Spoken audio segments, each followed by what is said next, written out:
Di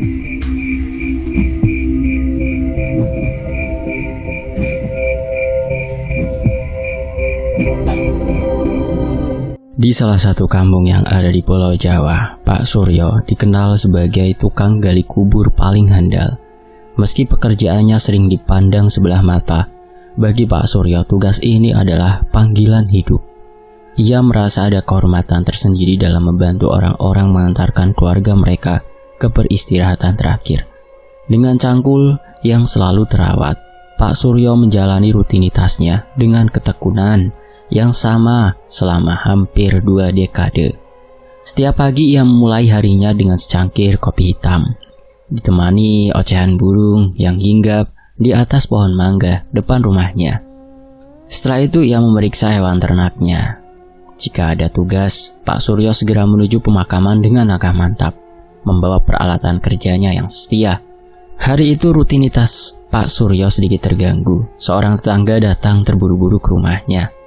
"Pak Suryo, hari ini ada pemakaman mendadak. Perempuan muda katanya meninggal tadi malam," ucap tetangga itu dengan nada pelan. Pak Suryo mengangguk. Sudah biasa baginya menerima berita seperti ini. Tetapi kali ini ada sesuatu yang berbeda. "Kenapa mendadak sekali ya? Apa penyebab kematiannya?" tanyanya. "Katanya meninggal tidak wajar, Pak. Tapi saya juga kurang tahu jelas," jawab tetangga itu sambil berlalu. Penasaran bercampur cemas, Pak Suryo bergegas ke lokasi pesarian. Di bawah sinar matahari pagi ia mulai menggali tanah. Sebelum itu dia mengukur panjang dari si tubuh mayit tersebut yang sudah diberikan oleh si pemberi kabar tadi. Ia menggali dengan ritme yang sudah menjadi kebiasaan. Namun sejak cangkul pertama menyentuh tanah, Pak Suryo merasa ada sesuatu yang ganjil. Tanah terasa lebih berat dari biasanya, seolah-olah menolak untuk digali. Keringat mulai bercucuran di dahinya. Meski pagi itu tidak terlalu panas, angin yang biasanya membawa aroma segar dari sawah kini terasa dingin dan menusuk. Beberapa kali ia merasa seperti ada yang mengawasinya dari balik pohon besar di sudut pemakaman. Ketika lubang semakin dalam, Pak Suryo tiba-tiba merasakan desiran angin kencang yang menerbangkan daun-daun kering ke dalam lubang makam. Ia menghentikan pekerjaannya sejenak dan memandang sekeliling. Pemakaman itu sepi seperti biasanya, hanya suara burung-burung yang terdengar dari kejauhan. Tapi entah mengapa, perasaan Pak Suryo semakin tidak nyaman. Saat penggalian hampir selesai, Pak RT datang mendekat. "Gali kuburnya sudah siap, Pak Suryo."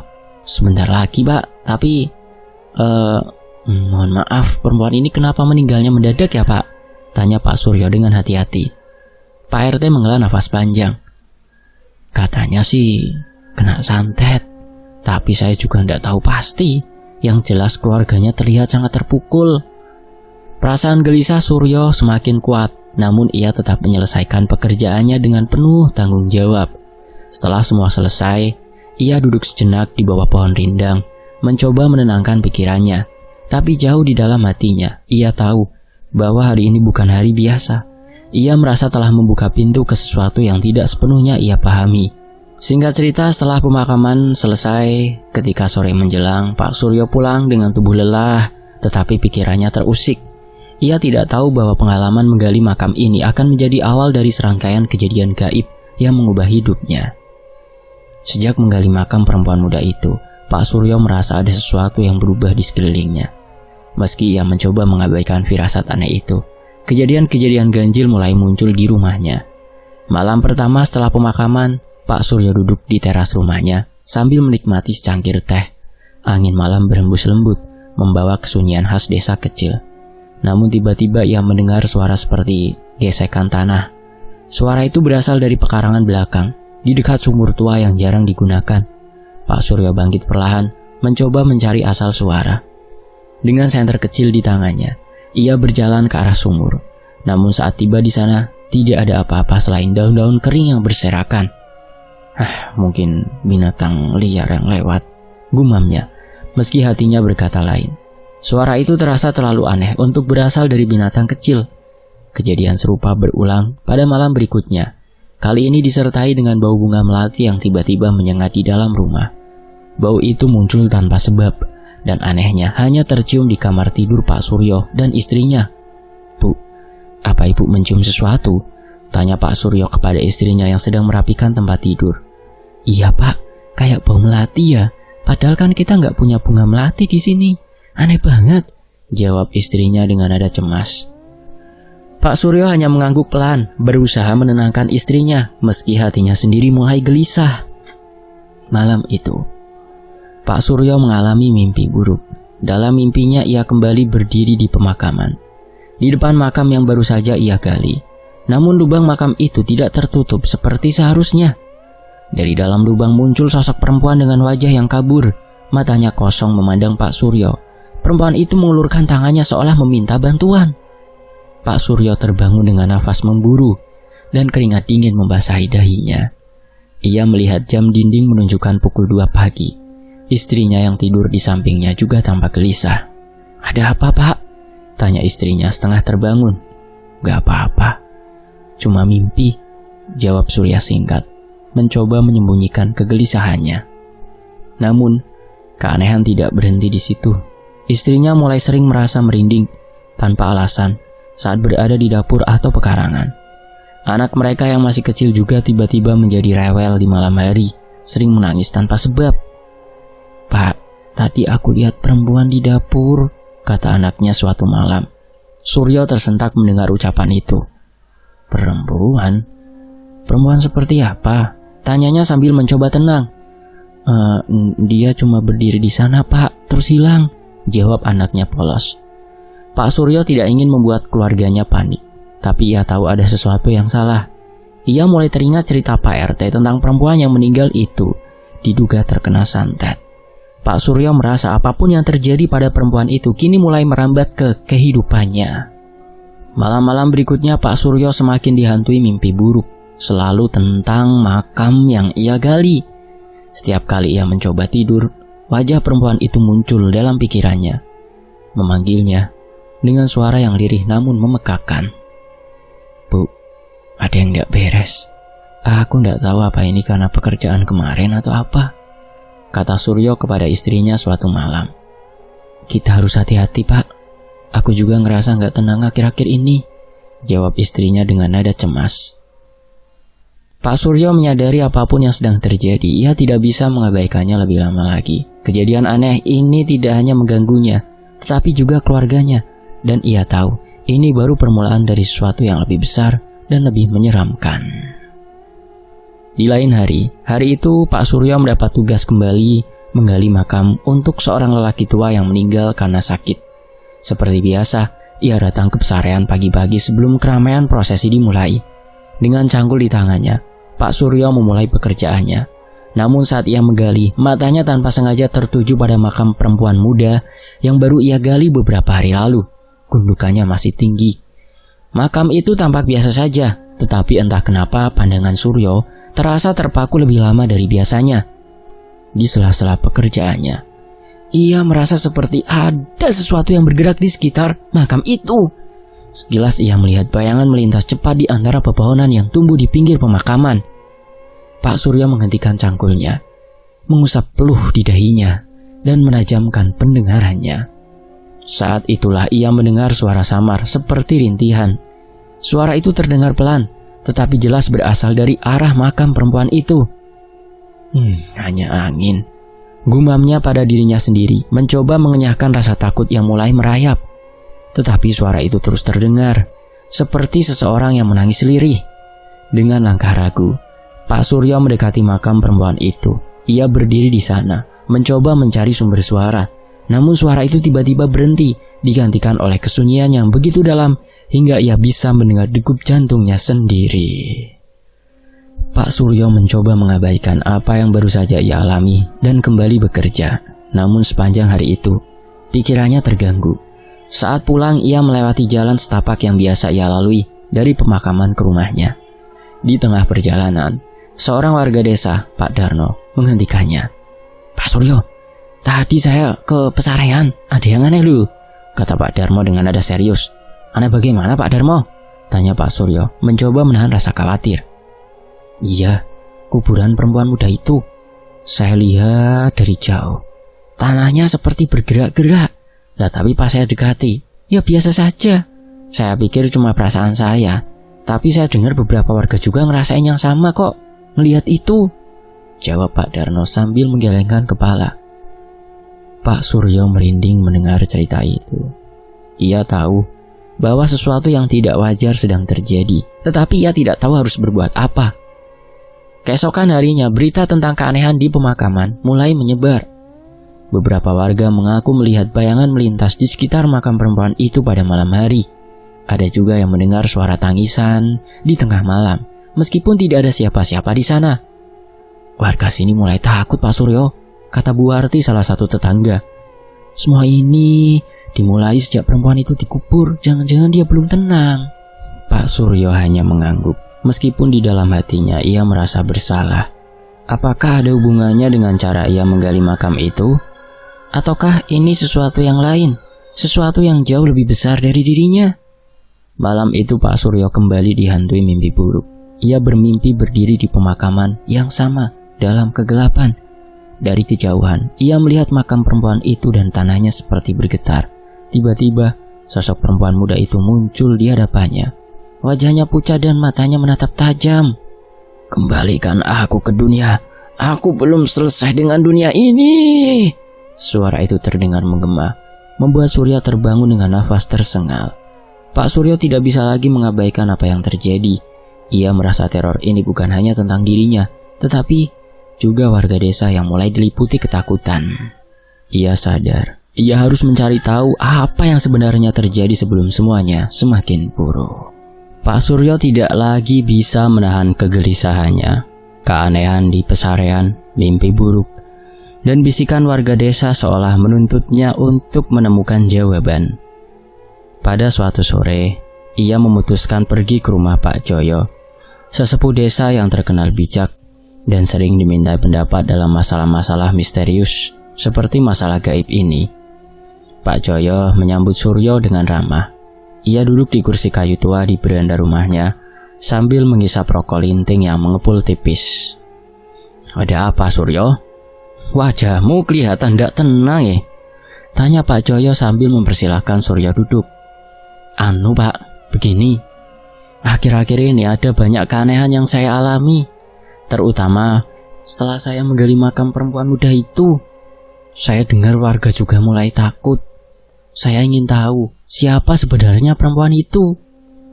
Pak Joyo menghela nafas panjang, seolah menimbang-nimbang apakah ia harus menceritakan apa yang ia tahu.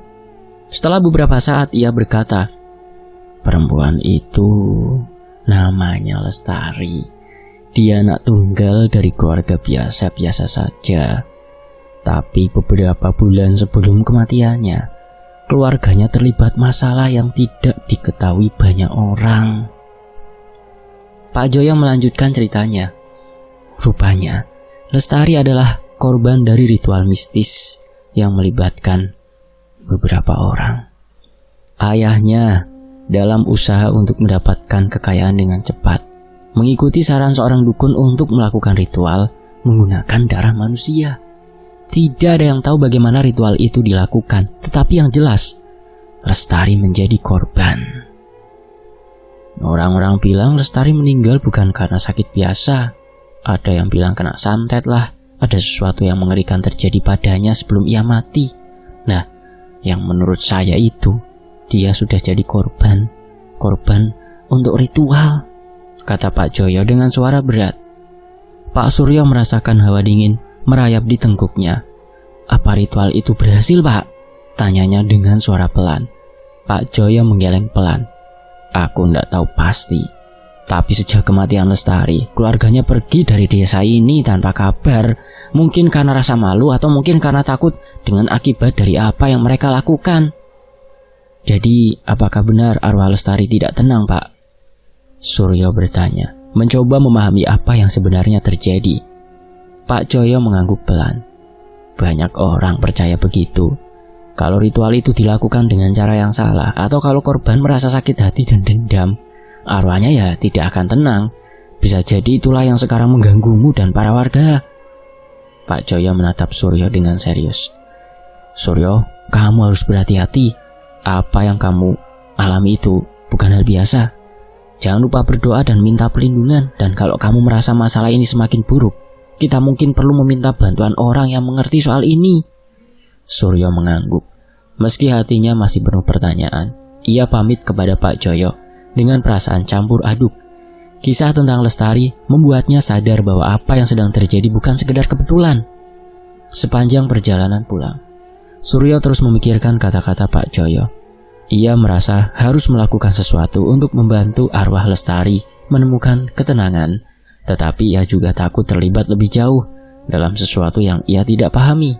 Namun satu hal yang ia tahu pasti, ini bukan lagi sekedar masalah pekerjaan menggali makam, tetapi tanggung jawab moral yang harus ia tuntaskan sebagai sesama makhluk Tuhan. Di lain waktu, malam itu rumah Pak Suryo terasa lebih sunyi dari biasanya. Istrinya, Siti, sedang berbaring di kamar, mengeluh sakit kepala hebat sejak sore. Tidak ada gejala jelas seperti demam atau lemah badan, hanya rasa nyeri yang datang tiba-tiba dan tak kunjung hilang. Suryo mencoba menenangkan istrinya dengan memijat pelan lembut kepalanya. Namun dalam hatinya, ia merasa ada yang tidak beres. Sejak kejadian di pemakaman, gangguan aneh seakan tidak berhenti menghampiri keluarga kecilnya. Masalah semakin rumit ketika dini hari. Anak sulungnya, Dian, tiba-tiba berteriak dari kamar. Suryo bergegas menuju kamar anaknya. Menemukan Dian berdiri di sudut ruangan dengan tatapan kosong. Wajahnya pucat. "Dian, ada apa nak?" Suryo bertanya panik sambil mendekati anaknya. Namun Dian tidak merespons. Ia hanya menatap ke arah Suryo dengan pandangan dingin. Lalu tiba-tiba ia tertawa kecil. Suara tawanya terdengar asing, bukan seperti tawa seorang anak. Suryo mundur selangkah, merasakan bulu kuduknya meremang. "Dian, ini bapak. Kamu kenapa?" Suryo mencoba memanggil anaknya, tetapi Dian malah berkata dengan suara serak yang bukan miliknya, "Kau tak usah mencari-cari jawaban apa yang sedang kau alami." Suryo tertegun tidak percaya dengan apa yang didengarnya. Ia langsung mengucapkan doa-doa yang diingatnya, berusaha menyadarkan anaknya dari kesurupan. Setelah beberapa saat Dian jatuh pingsan di pelukan Suryo, nafasnya terengah-engah. Keesokan paginya, Siti terlihat semakin lemah, tubuhnya dingin, tetapi keringat mengucur deras. Suryo membawanya ke puskesmas dan hanya diberi obat pereda sakit. Gangguan ini membuat Suryo semakin merasa bersalah. Ia yakin bahwa semua ini dimulai sejak ia menggali makam Lestari. Mungkin ia telah melakukan sesuatu yang salah, atau mungkin arwah perempuan itu benar-benar tidak tenang dan kini menghantui keluarganya, meminta tolong, atau teka-teki yang seperti apa. Tekanan dari keluarganya semakin membuat Suryo terjepit. Siti meski lemah sempat berkata, "Pak, apa sih yang sebenarnya terjadi? Kenapa kita jadi seperti ini? Tolong, aku tidak kuat kalau ini terus berlanjut. Pusing kepalaku, Pak." Suryo tidak bisa menjawab. Rasa bersalah menghantuinya, tetapi ia tidak tahu harus berbuat apa. Ia merasa bingung antara terus menelusuri asal mula teror ini atau menyerah dan mencari cara untuk melindungi keluarganya saja. Namun satu hal jelas, ancaman ini nyata dan semakin mengintai keluarganya. Suryo tahu ia harus segera mengambil keputusan sebelum semuanya terlambat. Tapi di tengah kebingungannya, pertanyaan itu terus menghantui. Dia hanya menganggap resiko sebagai penggali kubur, atau ada dosa masa lalu yang lebih besar yang perlu ditebus? Suryo juga pusing dengan teka-teki ini. Hari berlalu setelah malam-malam penuh teror dan ketakutan. Suryo merasa tidak bisa hanya berdiam diri. Gangguan yang menimpa keluarganya dan cerita yang ia dengar dari Pak Joyo membuatnya yakin bahwa ada sesuatu yang gelap di balik kematian Lestari. Ia memutuskan untuk menelusuri lebih dalam, meskipun ia tahu resikonya. Pencarian Suryo dimulai dari berbicara dengan beberapa warga sepuh yang tinggal di sekitar makam. Namun kebanyakan dari mereka menolak untuk berbicara. "Wes lah, lebih baik kamu jangan mencampuri urusannya, sudah lama terkubur," ujar salah satu warga dengan nada memperingatkan. Namun Pak Suryo tidak menyerah. Ia terus mencari jawaban hingga akhirnya seorang pria tua bernama Mbah Suro setuju untuk bercerita dari sudut pandangnya. Dengan suara pelan, Mbah Suro mengungkapkan bahwa beberapa warga desa masih terlibat dalam praktik mistis terlarang, meskipun dilakukan secara diam-diam. Sepertinya perempuan muda itu adalah korban dari perjanjian gaib yang dilakukan oleh beberapa orang, ujar Mbah Suro sambil sekali melirik ke sekeliling, memastikan tidak ada yang mendengar. Mereka ingin kekayaan instan, tapi untuk itu mereka harus memberikan tumbal. Jawaban Mbah Suro sama dengan jawaban Mbah Joyo. Suryo tertegun. Ia merasa khawatir, membayangkan bagaimana nyawa manusia bisa dikorbankan demi ambisi duniawi. Siapa yang terlibat, Mbah? Apakah hanya keluarganya saja? Karena mencurigakan setelah Lestari mati, semua keluarganya pada keluar dari desa ini. Atau ada juga yang masih ada di desa ini? Tanyanya, menahan marah. Mbah Suro menggeleng. Aku tidak bisa memberitahu siapa saja yang terlibat. Tapi mereka adalah orang-orang yang kamu kenal sendiri kok. Mereka hidup nyaman sekarang. Ya, tetapi ada konsekuensi yang harus mereka bayar. Kematian Lestari adalah salah satu buktinya. Semakin dalam Suryo menggali, semakin banyak bukti yang ia temukan. Ia melihat pola yang menghubungkan beberapa warga kaya di desa dengan peristiwa-peristiwa aneh, seperti tiba-tiba sakit atau kehilangan keluarga. Semua ini mengarah pada dugaan bahwa praktik mistis itu masih berlangsung di desanya. Namun keberanian Suryo untuk membongkar rahasia ini membawa konsekuensi. Ia mulai merasakan teror yang lebih besar. Di malam-malam berikutnya, suara rintihan dan langkah berat terdengar di halaman rumahnya. Malam itu udara terasa lebih berat dari biasanya. Angin berembus dingin membawa aroma bunga melati yang menusuk hidung. Suryo duduk di ruang tamu, memandangi lampu gantung yang berayun pelan meski tidak ada angin di dalam rumah. Siti dan anaknya sudah disuruh pergi, mengungsi ke rumah kerabat untuk menghindari bahaya lebih lanjut. Kini hanya dirinya yang tinggal di rumah itu. Tiba-tiba suara tangisan menyayat hati terdengar dari halaman. Suara itu memilukan, seperti seorang perempuan yang menahan kesakitan. Suryo memberanikan diri keluar dengan membawa lampu minyak dan sebilah golok. Di bawah pohon mangga di depan rumahnya, ia melihat sosok perempuan berpakaian putih dengan rambut panjang terurai. Tubuhnya bergetar seperti menahan emosi. Kamu Lestari?" panggil Pak Suryo dengan suara gemetar. Sosok itu perlahan menoleh. Wajahnya pucat dengan mata cekung dan bibir membiru. Tanpa berkata-kata, ia mengangkat tangannya dan menunjuk ke arah Pak Suryo. Seketika tubuh Pak Suryo terasa berat, seperti ada sesuatu yang menekan dadanya.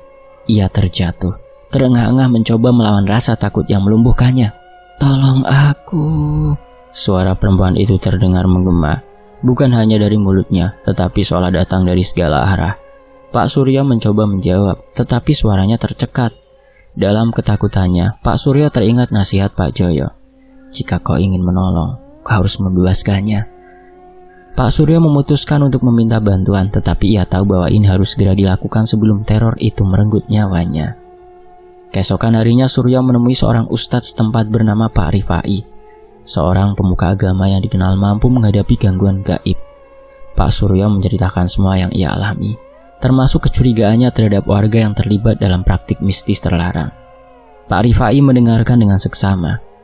Ini bukan hanya tentang arwah Lestari, tetapi juga tentang dosa besar yang dilakukan oleh orang-orang di desa ini. Kita harus membebaskan arwahnya, tapi itu tidak akan mudah, katanya. Malam itu Suryo bersama Pak Rifai dan beberapa warga yang bersedia membantu memulai ritual di pemakaman tempat Lestari dikuburkan. Saat mereka mulai membaca doa, angin kencang tiba-tiba bertiup, membuat pohon-pohon di sekitar bergoyang liar. Bau busuk menyengat memenuhi udara dan suara tangisan kembali terdengar, kali ini lebih keras dan memilukan. Tiba-tiba dari balik kegelapan, sosok Lestari muncul, lebih menyeramkan dari sebelumnya. Wajahnya penuh luka, matanya memancarkan kemarahan. Ia mendekati Pak Suryo dengan langkah perlahan, seolah ingin memberi perkataan kalimat. "Kalian mungkin tidak akan bisa membebaskanku," suaranya menggema. Pak Rifai tidak gentar, ia terus memimpin doa, dan sementara warga yang lain menguatkan Pak Suryo yang gemetar ketakutan. Pak Rifai kemudian berkata, "Nak Lestari, jika kau ingin tenang, tunjukkan siapa yang telah melakukan ini padamu, nak." Sosok Lestari terdiam, Perlahan ia menunjuk ke arah salah satu warga yang hadir. Warga itu seorang pria parubaya bernama Pak Leman. Ia langsung pucat. Ia mencoba mundur tetapi warga lain menahannya. Aku tidak tahu apa-apa, teriak Pak Leman dengan panik. Namun Arwah Lestari tidak berhenti menatapnya dengan penuh amarah. Pak Rifai melanjutkan doanya. Dan sosok Lestari perlahan memudar, meninggalkan aroma anyir yang menghilang bersama angin.